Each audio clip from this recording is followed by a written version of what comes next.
Cette semaine pourrait bien devenir un moment charnière dans la guerre en Ukraine. Vendredi, Donald Trump et Vladimir Poutine doivent se retrouver pour discuter et peut être signé un accord de paix. Mais quelles concessions pourraient être sur la table? Et surtout, quelle place pour Volodymyr Zelensky dans ce face-à-face? Salut à tous, c'est Angèle. Martina est en vacances, alors je prends les commandes pour cette édition spéciale. Un rendez-vous historique. Depuis le début de l'invasion russe à grande échelle en février 2022, Poutine n'avait jamais rencontré en personne un chef d'État membre de l'OTAN. La semaine dernière, il a accepté de voir Donald Trump, cette fois sur le sol américain. L'entrevue aura lieu en Alaska, mais l'endroit précis reste secret. La dernière fois que ces deux-là s'étaient assis autour d'une table, c'était en 2019. Le timing n'est pas innocent. L'annonce a été faite juste avant la fin d'un ultimatum fixé par Trump, 10 jours, pour mettre fin au conflit, sous peine de lourdes sanctions économiques. Pression maximale donc. Un mandat d'arrêt qui ne sert pas partout.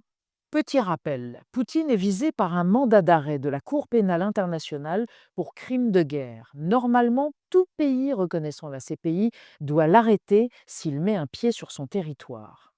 Sauf que les États-Unis ne reconnaissent pas la CPI.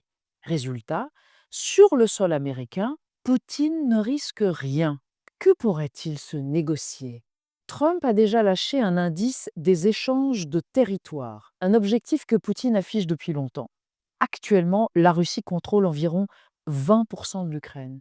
Ces conditions, garder 4 régions partiellement occupées, Donetsk, Luhansk, Zaporizhia et Kherson, plus la Crimée annexée en 2014. En contrepartie, Moscou demanderait à Kiev de renoncer à rejoindre l'OTAN et à recevoir des armes occidentales. Selon le Wall Street Journal, Poutine pourrait accepter un cessez-le-feu complet si l'Ukraine retirait ses troupes de Donetsk. La Russie garderait alors Donetsk, Luhansk et la Crimée, mais pourrait se retirer de Kherson et Zaporizhia. Bref, un deal territorial, mais pour l'instant, rien d'officiel.